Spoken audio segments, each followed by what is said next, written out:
I wanted to talk about this. You know what I mean? Kids are running all through traffic. Have you had friends die at a young age? That's a big reason why I'm in the organization I'm in today. The man on my chain, he passed away. Who he just said. Then actually today, my other brother death day, I lost 3.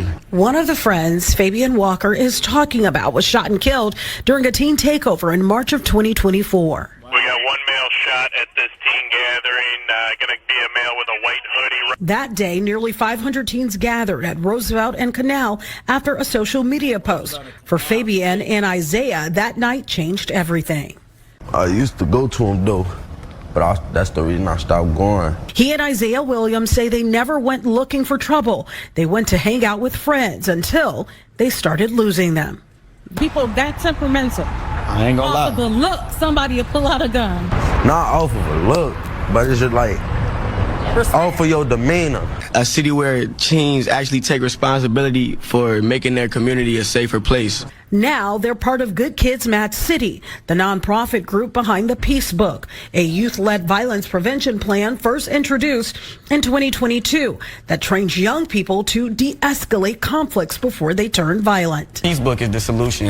The Peace Book attacks the root cause, offering mental health resources, offering trauma-informed resources, offering peacekeepers and job opportunities for young adults. The proposal has been before City Hall, but it has yet to be adopted. So I asked if it had already been in place, could it have made a big difference? If the Peace Book was in place, there's a teen takeover right here on Lake in Michigan. How would you help diffuse certain situations that may arise within that? With them being a peacekeeper and knowing how to de-escalate and being trained in restorative justice, you can prevent fights from even starting or prevent an argument from even happening. I definitely want to see the whole thing, I ain't gonna lie. Here, actually, you know what? Because I can actually do it now. So I wanted to look into this. I wanted to look at this. Yeah, this was an interesting story, right? Yeah, Isaiah Williams and Fabian Walker, right? They was basically talking about how they lost friends, and one of the friends that they lost was at a teen takeover, right? First of all, I want to say this. That's dope as fuck that like niggas that even get on there and talk about the shit and like be honest about it. Not only be honest about it, but even like, bro, cause you know how that shit be, bro. Motherfuckers to say you lame and shit for wanting your communities to be better or wanting, you know what I mean, and speaking up on shit. And I used to deal with that same shit too. So I think that's fire that they young as hell and they actually want to like change that shit or even talk about that shit in public. So I think that's fire one. Matt has been there, Banner. Yeah, that's funny. This local fox, yeah, that was. But I also want to talk about how dumb, like, some of the comments are, right? Like, here's the thing, right? Here's the thing about violence and crime in a city like Chicago. The thing about violence and crime in a city like Chicago is it's no different than any violence or crime that's in, like, any city, for real. Like, if we're really putting it on paper, Chicago violence, whether you live in Chicago and you believe it is or like whatever, Chicago violence is not different from any other city. It's just the narratives that are created about Chicago are much more detrimental to the overall image than it is like to like a city like LA or a city like, you know what I mean? Because it's LA. Rodeo, Beverly Hills, they get a bunch of good shit, but they also, nigga, they have a bunch of horrible ass, like the homeless population. You don't see motherfuckers talking about the homeless population in LA, how fucked up the violence is out there and shit like that. You feel what I'm saying? It's just, it's, the reality of it is when you have a big ass city, bro, when you have a big ass city, there's going to be crime. There's going to be violence, right? When we talk about teen takeovers never started with Chicago. It's just, these are the, like I said months ago, these are the talking points that politicians will be able to benefit off of by talking about teen takeovers, because it's become a buzzword, right? For instance, niggas won't sit there and have the conversation why teen takeovers are happening, or how to de-escalate them, or how to, you know what I mean, shit that these young men was talking about. But niggas will hear teen takeovers and immediately associate that with, oh shit, we gotta lock the parents up. Oh shit, we gotta lock everybody up. Oh shit, we gotta do a curfew. Oh shit, we gotta just these badass kids. When in actuality, it's like, bro, this is happening all across the country. B, it's always happened. You think there wasn't teens gathering? Like what in what fucking time frame were teens not gathering and doing badass shit that kids do? Teenage Dirtbag. It's a whole like funny thing when we talk about that song where it's like, I'm just a teenage, like that shit is funny. Because being a teenage dirtbag and being white means like you might graffiti some shit, you might trespass, you might rob a nigga, you might do some drugs, sell some drugs, shoot some up. But it's okay because you a teenage dirtbag, gang. You not a YN. You feel what I'm saying? You not a young nigga. You not a thug ass young nigga with dreads, King Von. You feel what I'm saying? It's just a bunch of buzzwords, bro.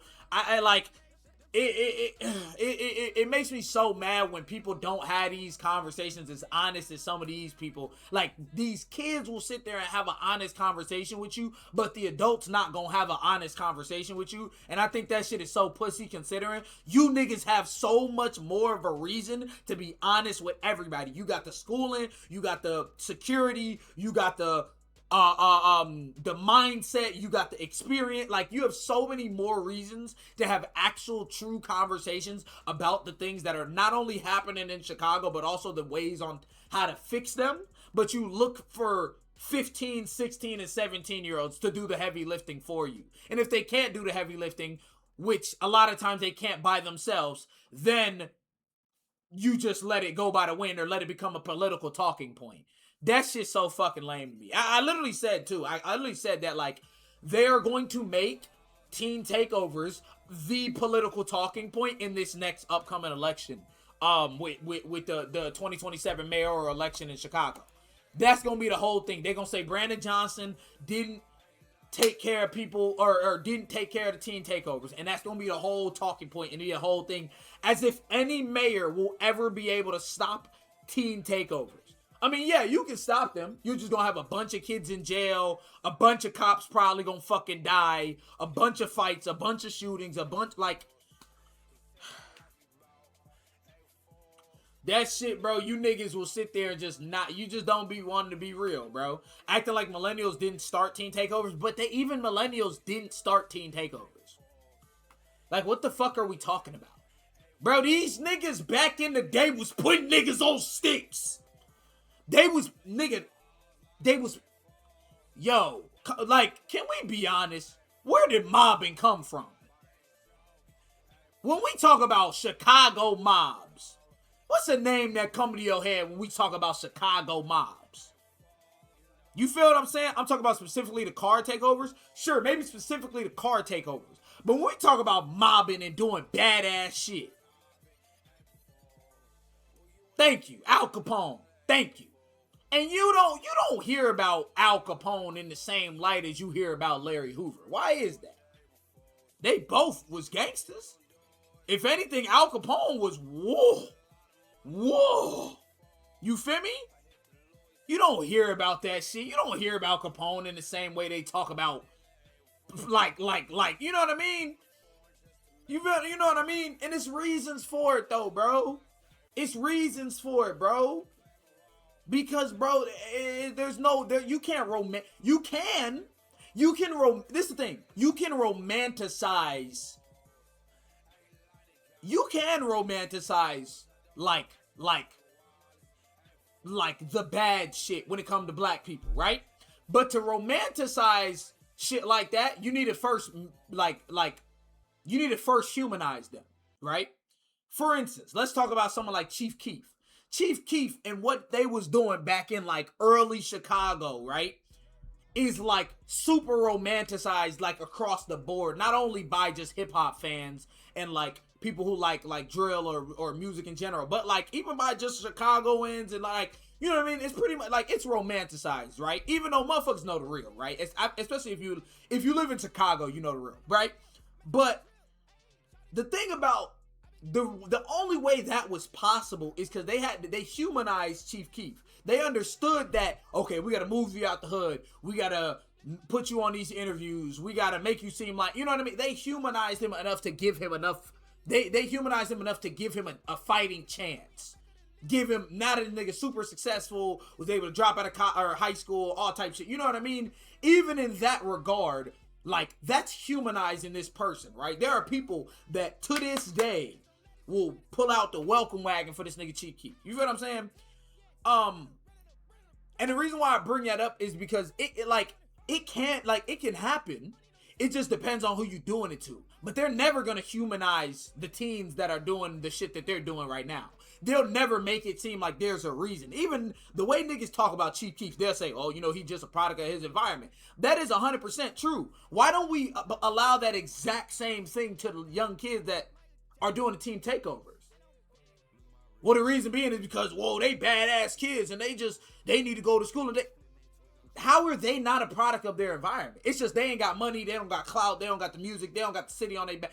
It's different. So you're not giving them the exact same charitability. You feel what I'm saying? Y'all get what I'm trying to say? The way my white trash teen contemporaries used to hang out by the river where all the same stuff was happening on Jesus. You're not giving these kids the same charitability as you give a 16-year-old, 17-year-old Chief Keef, because there was value to Chief Keef. Chief Keef added value to his life. And really that value was just dollar signs for the white man and for other black people that wanted to be around him in that, you know what I'm saying, at that time. So that's why it's now looked at as like they romanticize that entire time of Chicago drill and shit like that. When like it was the same bad, it was worse shit happening back then. Way worse shit. Way worse shit happening back then, nigga. And it was just all under the table, though. You know what I mean? Everybody was just under the umbrella of Chicago blowing up because Chief Keef and the music and Kanye and King Von and like, you know what I mean? I'm tired of the motherfuckers in school telling me always in a bar. All right, I hate this nigga. I hate this nigga so much. Chief Keef ain't about this. Chief Keef ain't about that. Nigga, how do you know that, white man? How does this white man know that? What's wrong with this nigga? I'm so lost. Yeah, you gotta listen to the song, gang. Chief Keef ain't no hitter. Chief Keef ain't this. Chief Keef ain't that. Shut the fuck up. You performed it for us? Oh, Jesus. You know I did it. Song? You don't know what song that is, gang? Nah, don't nobody get that nigga the song. If you don't know the song, gang, you don't deserve this song, nigga. I'm fucking beating their ass. I'm not fucking playing no more. No, them niggas ride with Lil Reese and them.